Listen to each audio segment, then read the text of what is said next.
very handsome, very British, Mr. Paul Ashford. Hello, buddy. Hello, how are we doing? You good? Yes, I'm really good. I'm sorry if I look a little scruffy today for you little video viewers. It was a hot one. It was a hot one. But Paul, how was your week, bud? Yeah, it's been good as always. Other than work, I've been. Do you know what? I say the same stuff every week. I've worked and I watched the movies. That's pretty much what I've been up to. I've just today received my Transers 4K, which I picked up from eBay at a bargain price. I've been after one for ages. Obviously, it's not released in the UK, so it does go for silly money on places like eBay. So I've had a save search for a long time. Finally got one, and I paid. I think it was under £10 all in, including shipping, and it's in mint condition. Haven't had a chance to watch it yet. It literally came a few hours ago. So yeah, super excited to catch that one in 4K. I don't pick up so many full moon official releases anymore, but obviously I don't mind picking up secondhand. So I am looking forward to this one. Other than that, I have been just watching films, a lot of streaming stuff. I've been watching. There's a British TV series called Friday Night Dinner. Introduced it to the girlfriend, and she's enjoying that. Yeah, just real your basic British stuff. Not too excited. I know you're about to blow me out the water of all the cool stuff you've been doing, video editing, driving this car, driving that car. So go for it. I actually didn't drive a lot of cars. I've been going through this situation where GoPro cameras break for me, and then I have to go through that whole return process with GoPro, and that's a bitch. I mean, doing the content creator job is fun because I get to do all those things like you said, but at the same time, I'm at the mercy of, is my equipment going to work today? And GoPros, I mean, one almost exploded in my face. I mean, it was a dangerous situation. But yeah, I've been doing a lot of blog posts recently, trying to fill out our websites and pushing it because it's the end of the month.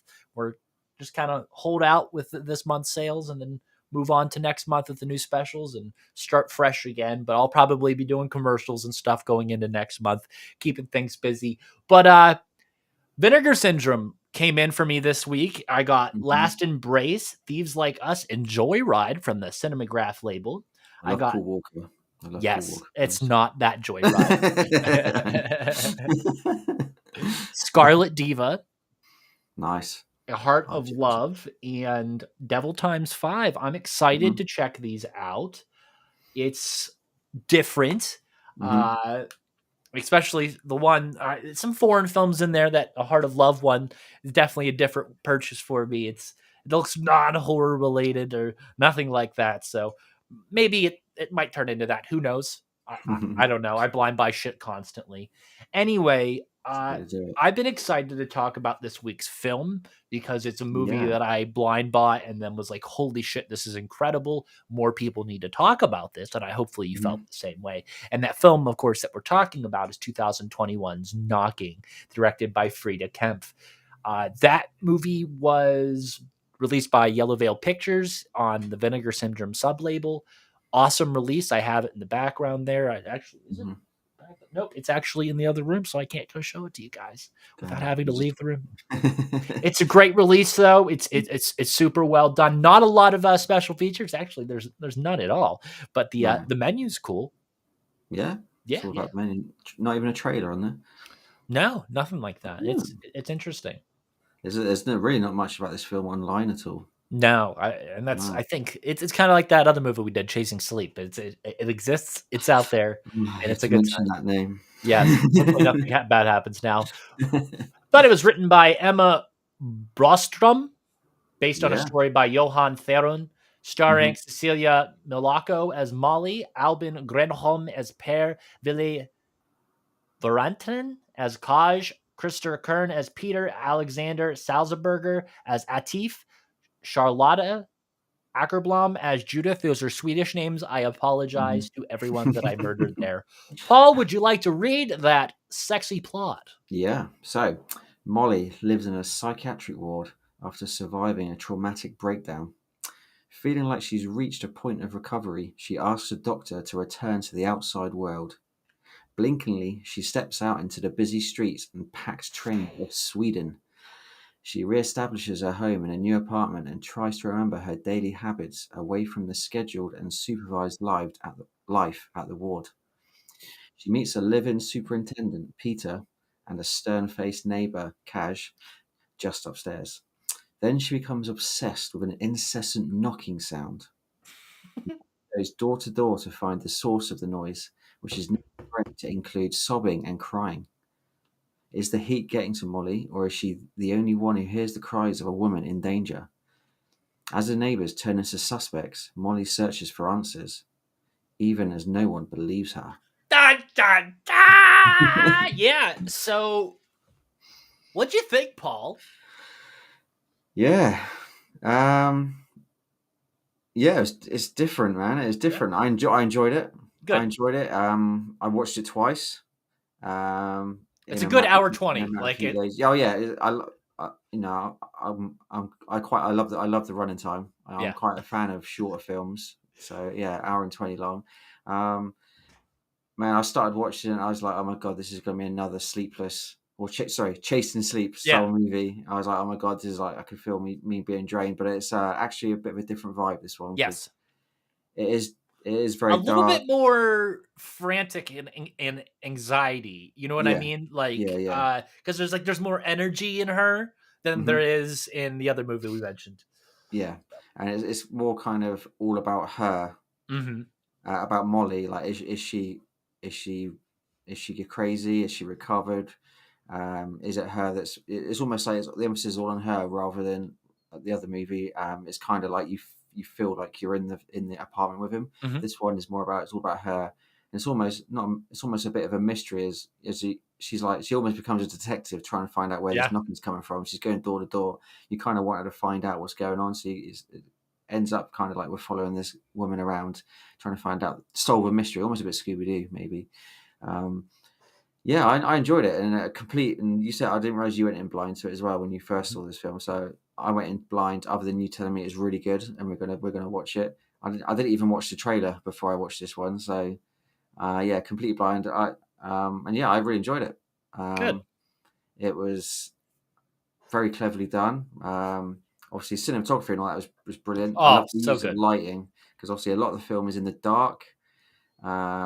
And the Being use of color is yeah, so good, and it's and not shadows. drained. You know what I mean? Like some modern Mhm. films where they kind of like make it more neutral. I feel Yeah, like this was almost like 60s, 70s colored to fit that era. You know what I mean? yeah. But with yeah, Mhm. that's just how I feel. It had Yeah. that feeling to the coloring of the Mhm. footage. I just love all the use of shadows, like Yeah, the close-ups of her face and stuff. You can see the shadows on her face, and yeah, it's just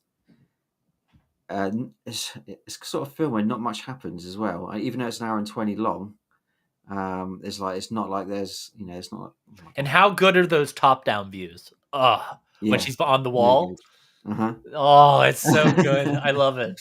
Uh, um, and again, there's a.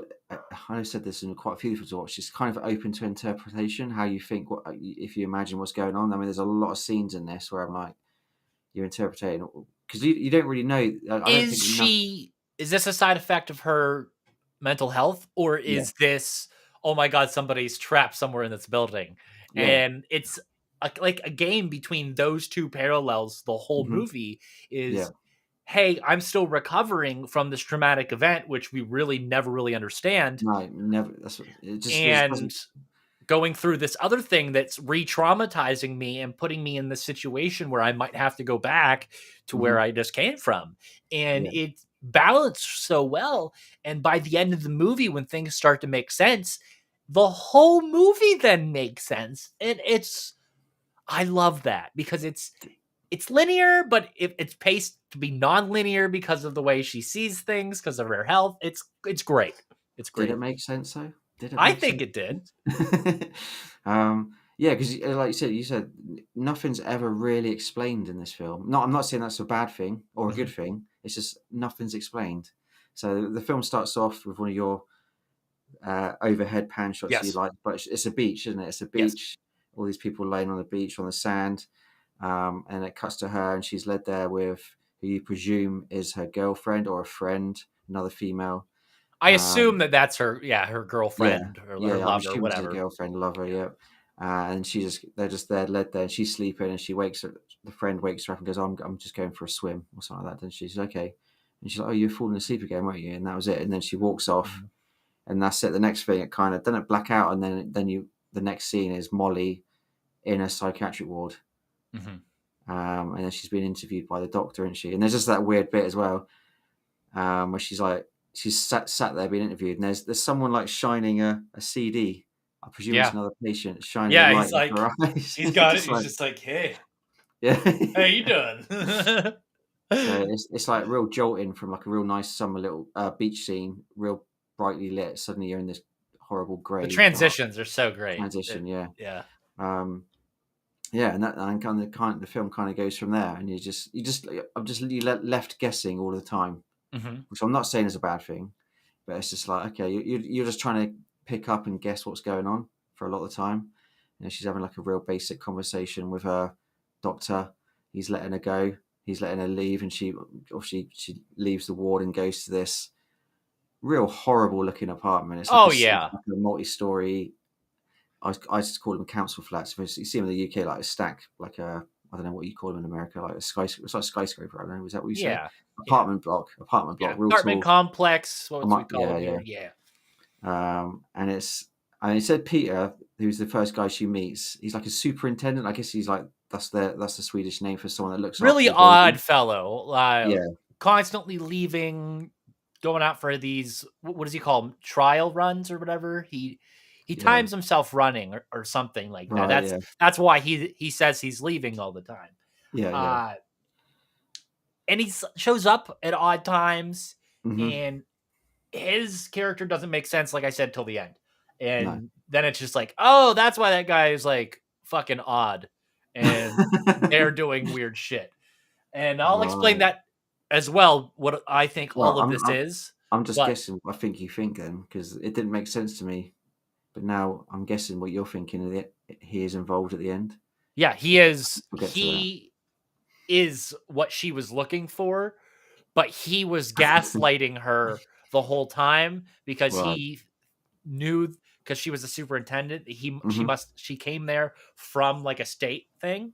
So he must have known that. And whenever she started catching on, he used that against her and kind of Hmm. gaslit her to drive her mad into where it led her to go back to the psychiatric thing. It's just that he didn't Uh, expect her to come back. And I fully right. believe that and see, the only thing that I'm really questioning is, did Hmm. she light the fire that lit the building on fire, or is that just a coincidence? It's not explained. It's Spoiler alert. not. But it's not. Yeah, it's not explained. This is it's. I mean, yeah, the bit that got me with Peter, the superintendent guy. Mhm. The bit, there's the scene where she hears the knocking and she goes out to a door, and he's at a door saying, oh, I'm putting your name tag, your name badge on your door. And you're like, that's a bit weird. And then later in the film, the exact same thing happens again. Oh, I'm just putting his name tag on. She's like, oh, He did she's, that on purpose yeah, she's like, to make her think she's going crazy. right.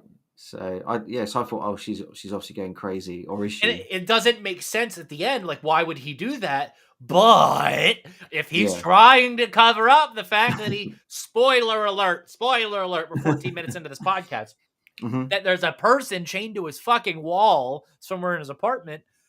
Hey, I'm going to do my best to make the crazy girl seem crazy, take Right. the tension off of me, the guy who's running out at weird hours, Yeah. doing weird shit, throwing stuff away and everything. I Hmm. mean, I want to cast suspicion on other people while I'm Yeah. doing suspicious stuff. So now you've said all that, it is also him then that when he came into her apartment, and then Mhm. he sees all her ramblings on the wall, because she's Yeah, obviously trying to decipher Morse you'll code, get what's going evicted for on. this. And yeah, Yeah. you'll get a bit. I'm guessing now you said all that. Is he looking at him thinking, "Oh my god, she's onto me," or she And there's knows? like little hints of that throughout the movie. Like whenever she's in the Right, elevator and she looks up in the corner and she sees help help. written backwards, That's but it's right in at the the start of the mirror. film, isn't it? Yeah. Yeah. So again, I saw that as, oh, it's her mental state. Mhm. She's like, she needs help, because you're just not sure because of what the massive trauma she's had with her girlfriend Yeah. dying. or drowning, which we presume that's the We case. we don't know. No, All we know is X trauma happens and it leads to and she institutionalization. leaves and she goes to this apartment. And you're like, oh, is she fit enough to be out in the open world again? And then she looks Yeah. up straight away, help. It's almost like, oh, I thought I read that as saw that And myself, I but she and you still could needs just help. She's see still not straight. and you, her general distrust for men in general Hmm. and the entire complex. And she kind of champions herself for the woman whenever she's hears the yelling outside and she sees the man kind of grab her Yeah. and like yells at her and stuff, and she Oh, the calls the couple. Yeah. cops, and she Hmm. kind of like says, hey, this is my perspective of the situation, and talks badly about the man, tries to make it seem like it was this big situation, which it kind of was. It's just that it was Yeah. downplayed by the couple, and it kind of Hmm. perpetuated the situation that she was already going through with, am I getting worse, even Yeah. worse, because she's Hmm. like, was it actually as bad as it seemed? Hmm. And then that whenever we see the weird guy, that the guy upstairs, the guy that looks like Adolf Hitler for whatever fucking The reason. older guy. The older Yeah. guy. Yeah, and she actually breaks into his apartment. Well, You she. can't tell me that they were trying to allude to like some sort of like Nazism or something. Like he's wearing a brown shirt the whole time and has that really slicked back hair. I don't Yeah. know. He looked nefarious. Hmm. Okay, he looked like what that one Crispin Glover character that has the hair slicked back really high to the side. And Oh, Charlie's Angels, when he's the bad right. guy in Yeah. Charlie's Angels. Hmm. Yeah, that type of thing. Uh, very European villainish type thing. Yeah. And he has a bunch of like memorabilia or stuff in his like apartment, and we don't really see Hmm. it much because No. we only see her like go through it and whatever. Okay, so I like how there's like a point where we stop from like traditional cinematography and we get this Yeah. body mounted cam that's like on her. So as she's like running through, we see like this, and we get some bounce and some motion and everything. It's not like jarring like Blair Witch Project or anything, but like it's like a really cool POV shot. So like as she's getting more frantic, the shot's getting more frantic. You know what I mean? So as Hmm. she's running through this dude's apartment, she's looking for the person that she thinks is in this guy's apartment. Because look at him, he's fucking creepy. And uh, you see like there's this door that's locked, right? Yeah. And she like Yeah. runs in there, and she's like, "There's World War II memorabilia on the wall." She's like, "Ah, you fucking die!" You see? And then she like grabs this bayonet, and then like by Hmm. this time, like the neighbors are like in his apartment as well, Yeah. Yeah. and she's like, "Open the fucking door! Open the fucking door!" And he's like, okay, or else she's holding this fucking bayonet. And she's holding all these two hostages, like grown men. And he opens the door, and like there's his Yeah. sick mother in there, Hmm. and it's like, what the fuck? And so, like, what's going on? Is she crazy? Yeah. And I believe before that scene, is it before or after she's in the bathroom and she hears the crying in the wall? I think that's just before that, isn't it? It is just before that, I want to say. That's when she, because that's what makes her go up there in the first place, isn't it? And obviously, all the neighbors kind of turn on her at that point because she's outside, pretty well outside Well, the. because she bangs on their doors because she Yeah. thinks, haha, I finally got you, asshole. And Yeah. she's banging on everyone's doors, like, come look at this motherfucker, Hmm. I finally got him. When in reality, it's like 3 a.m., your neighbors are trying to sleep, and you're Yeah. just being an asshole. She's having And like a yeah. mental breakdown. Yeah. Yeah, and that's when she gets carted off, isn't it? I guess. Is what's the Peter? Is Peter in that scene? Because he's not the one that gets cut, right? That's another guy. No, it's a different guy. Yeah. Yeah. That's one of the other neighbors. Yeah. I don't think Peter's in that scene because No. he'd be in his apartment with the Hmm. girl. Hmm. Yeah, exactly. So you wouldn't want to break into his room like he did the other Yeah. guy. But yeah, some of the neighbors, I did get a bit confused with some of the neighbors because some of the neighbors look the same. Obviously, the Yeah. couple are fine. But like, there's Peter who's the superintendent, and then there's the other guy who is like the guy that goes running Mm-hmm. because they have that conversation out in the hall. And he's like, "Oh, you're running again." He's like, "Oh, yeah, I got you lose my weight," and he like pats his stomach. Do you remember? But yeah, there's so much in this film where it's just not explained, and you're just guessing, you're second guessing all throughout. Like when Peter, she's out at night and she sees him looking out his window, and he drops like a bag, didn't he? Like a black bin liner to the Yeah. floor, and she scuttles across and finds blood covered clothes in there. It's like, Yo, another why would really there good be? scene that Yeah. kind of like is set there just to be like, Is she crazy? Yeah, When the homegirl we see at the very beginning of the movie that is like in the apartment complex across from her, standing in the window staring at her, yeah, we see her later. We see Molly like have like not a vision, but like a hallucination of her killing mhm, herself, yeah, in which she then runs across the fucking courtyard to see like, hey, is there a dead person there? And there's nothing. So yeah. then as a viewer, you're like, oh my god, this bitch is crazy. And then like, no, it's like Mhm. other shit happens that makes It's you just like second guess yeah, that. Yeah. yeah, a lot of second guessing. Then she obviously after that blood covered clothes, she goes to the police station, doesn't she? So Hmm. she's already done the it's not Because 999. the Is it whatever the Swedish whatever the Swedish version of emergency number is? 911 is. 112, I think they said it Yeah. was. And they've turned up, questioned the couple. It's all very innocent. The couple had an argument, and they even admit to it, and it's fine. They're fine. And obviously, she rings them again, doesn't she? And they're Mhm. like, and they realise on the phone that this is the same girl that's rung them a few nights ago, and they threaten to disconnect her from the emergency line. She doesn't hang up. So then she ends up going to like the police station, although it's not really a police station, is it? Because they said they deal with, is it passports or something? It's Yeah, she like a whatever the nearest government office yeah, is, she yeah, yeah, just yeah. goes. And then they tell her to like take a number or get someone to come and see you. And then eventually she walks around and does someone see her and she opens the door and it's her neighbor, isn't it? He's the policeman. And you're like, oh God. And you're like, obviously she can't say anything because it's pretty much he's who she thinks is Yeah. is holding someone hostage or making the knocking noises or doing whatever with the blood covered clothes.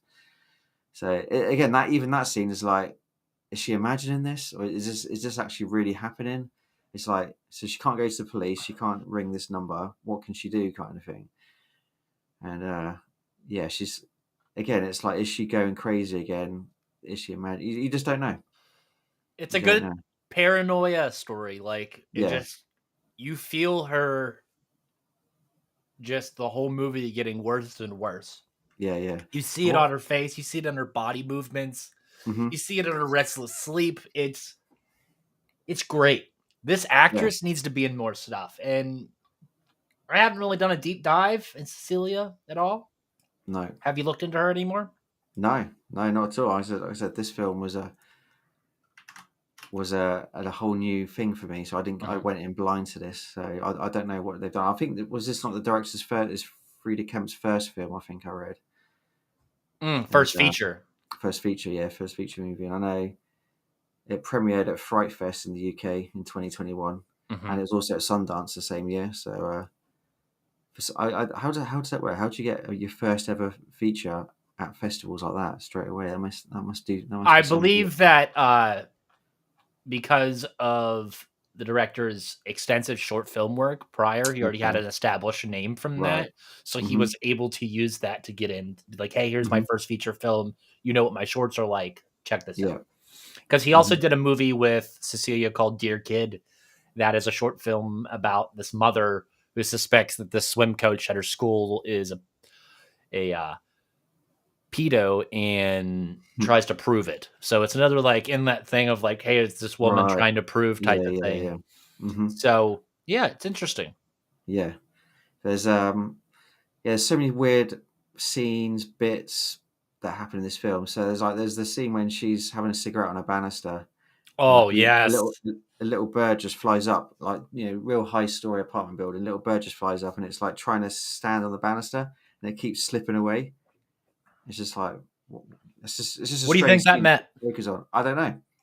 Is it That like was a metaphor for losing her. grip, losing Come, grip on reality? that was no, that was a metaphor for her because the bird struggles to get its footing and then Yeah. finally does, and then it just kind of So that's sits there. how. So Yeah. that's a metaphor for her coming into the real world and struggling with that Yeah.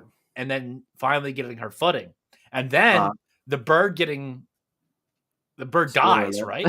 Yeah, later in the film, she hears a thud, doesn't she, on a window? Yeah. She goes back out the banister and the bird's led dead on the floor. So what does that mean? Fuck if I know, dude. Yeah, but what it does do, she goes and buries it, doesn't she, in the garden, and Mhm. that then leads to the scene where she That could be a sees. metaphor for her burying her past and moving on Yeah, with it. yeah. But the bird kind of by dying, the bird helped her to discover more about the Mhm. knocking noise because it takes her outside and she sees what she sees. So I don't know. It's almost like this is really well written. Yeah, and just that. There's another bit as well. I noted about just when she's walking through that horrible tunnel that goes to her apartment building, and she like steps on Ah, something, and it's like I think it's a frog or a toad. yes. And she lifts her foot up, and there's just like guts everywhere. Yes, it's And like a then David Lynch's thing when he shows the and David Lynch's Mulholland Drive when he shows the dog shit. Like yeah, they just go through like this extra shot of a still shot of like this squished what is it, frog or toad yeah, or yeah, whatever. yeah. Yeah. hmm and then it cuts straight away to her back at the doctor's, I think, and there's someone like opening like I think it's a plum. Yeah. So she peels it apart and it's all that stuff, all the like the insides of the plum. So good. Yeah, reminded me actually. There's a lot of films do that kind of Wasn't thing. at the doctor's office. She was at the store because it was really hot, Oh, that's and she right. went and she impulse buys a bunch of fruit, Yeah, that's even right. though That's it's right. hot. Yeah. Yeah. Yeah, and yeah, that's another thing. Is she getting affected by the heat? Because Yeah. so much of the films about that, and then she's like sat in front of a fan at one point, just like blowing the fan on her face with like in darkness. Um, but that scene did remind me of, for some reason, of myself, and Irene when the dog's taking a crap on his lawn, on Jim Carrey's lawn, and then it's literally just so the dog's squatting and about to shit, and then Yeah. it cuts to the shop and the guy's got the ice cream machine. Do you remember when he's like going to get Yeah. chocolate ice cream? That sort of transition is very clever, but obviously not Yes. comedic in this one. But yeah, there's so many weird bits that you could like. I interpret this way, you interpret that way. Nothing's really explained. Mm-mm. Um, So, I mean, for me, the scariest. I mean, it's not a scary. It's not a jump scare film. It's not a. It's not like a slasher or a jump scare. It's not like. It's not really a nightmarish film. It's more of a what is going on. Yeah. So the one scene, the creepy scene that I found was right towards the end. Mhm. Again, she's led there. It just shows her led there sleeping, or you think she's sleeping. And then the next thing she kind of turns a bit, then an arm just appears over her, someone Mhm. else's arm, and then it kind of pulls her back, and she turns around, and it's her girlfriend, and she's obviously dreaming. It's her girlfriend, um, and it's just like really sad. I found that scene really sad. She's obviously dreaming. She's going through all this stuff in the film. Everyone thinks she's crazy. She's getting uh, driven to madness by this knocking that no one else can hear apart from her, and then she's hearing the crying of another girl as well. Mhm. And then suddenly, yeah, it cuts this arm coming around, and it's just like, whoa, where's this arm come from? And then you realize, okay, she's dreaming. And then this leads to the whole end scene as well, doesn't it? Because she essentially wakes up and she's looking at her apartment again. She's looking at the hole in the ceiling. No.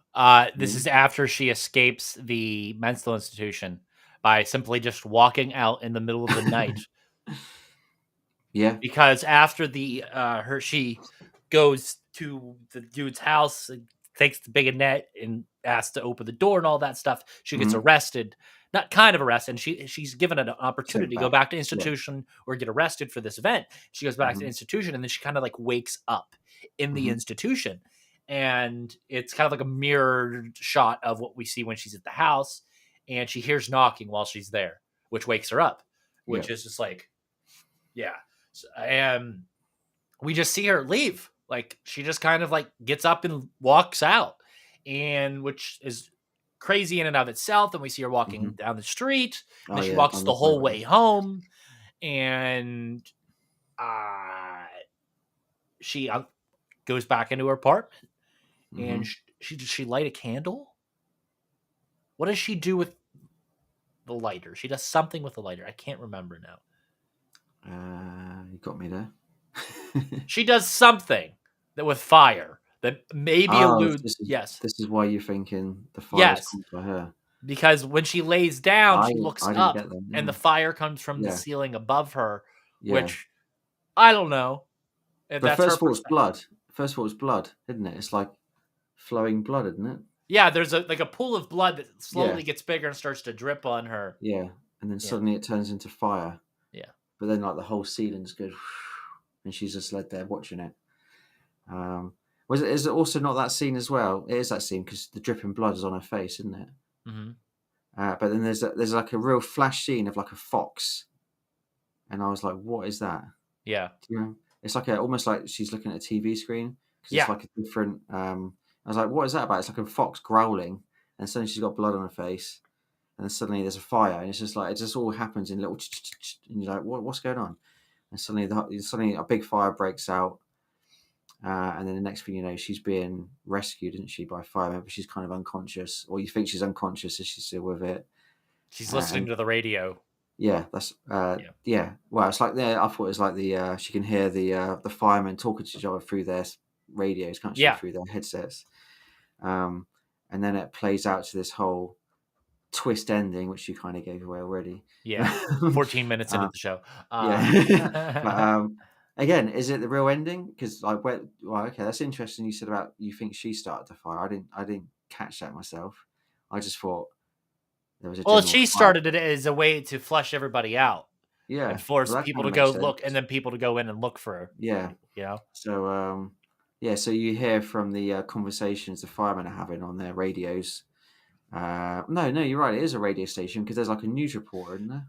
Well, Or is there's a it both? person talking, and Yeah. like they're talking to Peter, and I'm assuming they're opening his door, Yes, and that's they're like, right. "We're Yeah. evacuating everybody," and he's like, Hmm. "Oh, are we?" He's like, "Okay," and he's like, "No, you got to come Yeah. now. Is there anybody in there with you?" And then she hears a noise, Yeah. and he's like, "Oh, okay. Yeah. What was that noise?" And then when they go back, and then he's like, "Nothing, it's nothing." And he goes, "No, I got to check, make sure there's nobody in there." And they go in there, and then Hmm. that's when they see the woman Yeah. on the A wall. girl chained up. There's a girl chained up, and you're hearing all this like through the voices of the firemen or the emergency services finding them. But again, I'm like, okay, is she dreaming this or is this actually really happening? Because by this point in the film, I'm just like, I don't know what's going on. I don't know what to believe now. But I'd like to believe it's true. Yeah, And then suddenly, it's this big redemption for Molly. You're like, oh, she wasn't crazy all along. She was, she wasn't going crazy. This really was the ending, and it's true. And she's kind of saved the day. It's almost a happy ending yeah, because she's revealed not to be crazy, or she's got over a massive trauma from the start of the film, and the uh, the knocking has been resolved, and the girl's voice has been resolved, and the girl has been saved by the fireman who was chained up.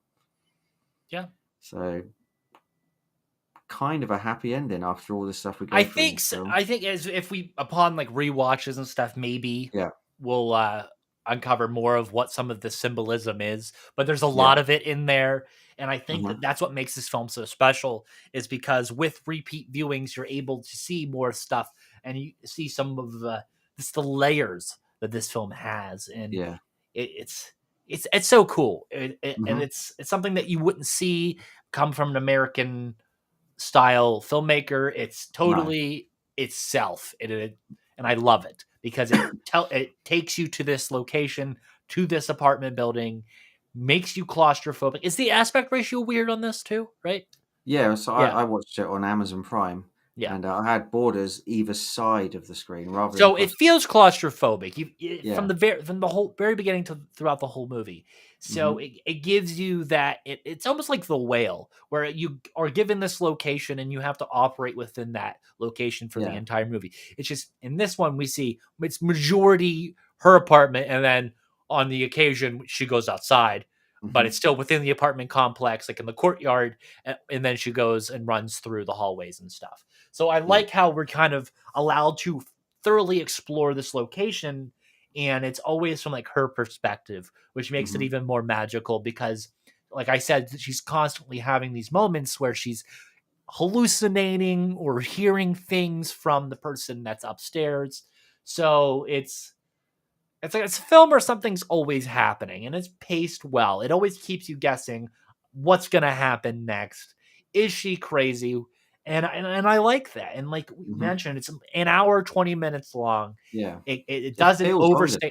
It It does, yeah. doesn't feel like an hour and 20. I don't know if that's again, I don't think that's a negative thing. No, It's just the way it's paced. It's just like, it doesn't overstay its welcome like a lot of no, not modern at all. films do. Hmm. No, not at all. Which is good. But yeah, it's just, yeah, it's different. I Like I wish said, we got more of stuff like this. yeah, I watched it twice. I had to watch it twice because the first time I was like, it's just so many. Huh? Did that happen? Was she Hmm. dreaming that? Or did that really happen? The ending was like, okay, she was unconscious from the fire. she just imagined all those things that were said. But then the second time I watched it, okay, no, it makes sense. That really did happen, and they did capture it, and she's not crazy after all. Another And scene we then haven't mentioned is the flower shop. yeah, I guess she does leave to go buy, like I said, fruit once, and then we hmm see her try to buy a flower. And while hmm she's at that flower shop, creepy villain looking dude is like in the background. And yeah, that's really weird interaction with the hmm girl has with the guy when she's trying to look at these flowers and stuff. yeah, yeah, yeah. But I think The way, it's there to show how awkward she is with talking to people. yeah, yeah. Because obviously she's been in that ward a long time, I'd imagine. Hmm. But I mean, every neighbor is a suspect, and I don't know if that's Yeah, the way they act or the way she interacts with them. yeah. Because everyone, yeah. So yeah, there's just so much.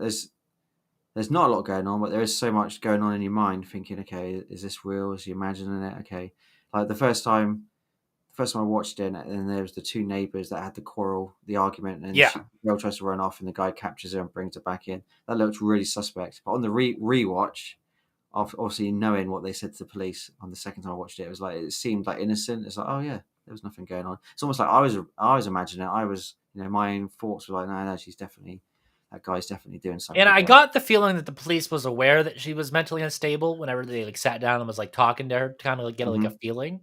So I Yeah, can feel like some of these people are aware, like the superintendent, the police, and some of the stuff that are interacting with her. And the other thing we haven't really brought up is when she gets phone calls throughout the movie about the doctor who yeah. doesn't Oh, actually exist. doesn't exist. Does he? Christopher? Well, I Who? presume so. I thought it was the guy that released her from the ward at the start. I presumed. Again, I presumed. Did she just Uh, walk out like she did it the second time? well, yeah. Yeah, it's like a daily call she gets, doesn't it? Pretty much Mhm. all the time. How you doing? How you getting on? But her goddamn ringtone or message tone is like a duck quacking as well, isn't it? Yeah. It's just like maybe she's quackers. Hey, that's a Oh, good that might yeah. be something, dude. But it's just like it's a little bit jarring. You're like, oh my god, that's a real such a cheesy little ringtone to have, Mhm. like a duck quacking, for such a serious film. But yeah, that's probably just trying to throw you out there a bit. But yeah, yeah, I forgot about that. So you didn't think it was real? I presumed that was real. It was just they're Well, when she checking whether. calls the place and is like, "There's no doctor here by Oh her yeah, name." there's no one there. Yeah, Yeah, that's right. Yeah, of course. Unless she gets the but wrong then that number. ending happens, and it's like there Yeah. was somebody knocking. So You said tell him I got to watch this a third time now to see what else I can it's pick fucking up. wild. Like Yeah. the more you think about it, it's like there's seeds there to make you feel Mhm. one way or another Yeah. constantly, constantly, and then by the end of the film, you're like, "Oh, okay." And then, yeah. But who started that fire? We don't know. No. We want to know who started the fire. So go watch Knocking 2021. Paul said Yeah. it's on Amazon Prime over in the UK. In the I UK, yeah, have it's the free. disc here. I don't know if it's on streaming. I'm going to have to look that up. But it's pretty damn good. I would Yeah. highly recommend it. Paul, what would you One rate it, pal? one thing I would say, Yes. seems to be a lot of films called Knocking Yes. out there. So make sure you get the 2021 Frida Kemp version. Swedish. Yeah, Swedish. I could have quite easily found something else to watch called Knocking, and that would have made an interesting episode. Yes. I'm talking about one film and you're talking about another. So what would I give out of 5? I've put down 3 out of 5, Okay. which Okay. sounds a bit mediocre, doesn't it? I'm But gonna go 4.5 out of 5 because I really yeah, enjoy this movie. I yeah, think no, I it's enjoyed it. That's the thing. yeah, But I enjoyed it more the second time, and I think yeah. if I watch it a third time, I'm going to pick up on a few more bits. Go, oh yeah, yeah, yeah, and my score will probably increase. But the only reason I give it a 3 is it's incredibly open to interpretation. There's not a lot explained through the film. I Like we're like guessing. endings like this Yeah, that kind of tie it up, but also hmm leave it open for interpretation. yeah, So because it's good stuff. I mhm, like that because it's a thinking man's film. You know yeah, yeah. hmm It's not just the ending. It's even like everything. Like the how was that a girlfriend? Did she die? Did she drown? We presume it's a what the girlfriend. She fuck drowns. happened to her? Yeah, exactly. And like you said, the phone calls, I didn't even realize that might not have been real. The phone Mhm. calls she was making or getting every day. But yeah, there's just so much going. not so much going on, but there's so much open to interpretation. Mhm. And I see it this way, you see it that way. But that's exactly why I watched it twice. Yeah. I So don't think it was like I saw the TV Globe level of like no, interpretive, but like I think complete. this is like a whole nother like different kind of, you know what I mean? This is like a gritty kind of realism, kind of trauma. I think Get where no the other one frustration focuses on. on identity, this one focuses a lot more on like psychiatric well-being Yeah, yeah, and like the gaslighting aspect of it all, you know? yeah. I saw the TV like a completely different vibe. Yeah. I'd say. I had to watch that one twice as well. To be fair. Yeah. Yeah. That's why I brought it up, because it's That's one of probably those movies yeah. where you have to like go back and rewatch because not Hmm. everything's cut and dry. It No. allows that interpretation. Yeah. Kind of like that movie ended. Hmm. But yeah, I feel a bit bad saying 3 out of 5, but It's I okay. reckon I'll watch it again, and it Yeah. might be 3.5, might go up to 4. But yeah, purely because there's just so much it's not fully explained, which is probably what the director intended, probably what the Mhm. film's meant to be like. Yeah, so yeah, I'll stick with my 3. Absolutely. So next week we will be doing another news episode like we normally do, physical Hmm. media, movie stuff, all of that jazz. And then the week after that, which I believe it will be a Wednesday we're recording, right, Paul? Hmm. We will be joined by John Wayne of the Generation Movie Podcast to talk about Suspiria, Dario Argento's version, because that's the only one that we actually enjoy. I'm sorry if you like the remake. It's ass, and it's about an hour too long, and Hmm. it takes all the glitz and glamour that I love from the first movie and removes that. So we will talk in excruciating detail about not how much I love Suspiria, but about how much Paul loves Suspiria Hmm. and our friend John Wayne does. So Yeah, stay tuned for that live stream. It's going to be a fucking that's gonna be a really great good time. one. Yeah. Yes. And then Paul and I, we want to maybe start venturing away from horror, start doing some films that we just kind of love, you know, something Hmm. that maybe it will drum up conversation, but not on the level of darkness that we've been on recently with Yeah. the chasing sleeps, the knockings, the session 9 stuff. It's kind of maybe a little bit more upbeat, You I would started it, say. man. You started I did. it. I did. We just tried to outdo each other every film. Yes. But Okay, now you watched it. with everything in life, we got to have balance, and Hmm. I don't want to keep making people sad by these movie recommendations. So, yeah. But if another movie comes up that we want to do a special review like we did Alien Romulus Hmm. last week, that's got to happen. We like doing Oh yeah. stuff like that, and we're going to do some special screenings coming up, hopefully, Hmm. and all of that will be talked about on the show. So stay tuned. And in the corner, there's the QR code that's been up for the entire episode. We are now Amazon affiliated. So Hmm. if you buy your movies, folks, click on that link and check out. Support the show. It would be greatly appreciated. We've been doing this for so long. Some kickback would be nice. I'm just kidding. It would help pay the bills for the website and stuff, which is still performing very well. And I thank you to all the Project Louder listeners out there. Stay tuned for some more shows being added very, very soon and more awesome collaborations with the Indie Escape Network planned on the horizon. I've been TJ Bowser. That's Paul Ashford. This has been Celluloid Psychosis. See you on the next one.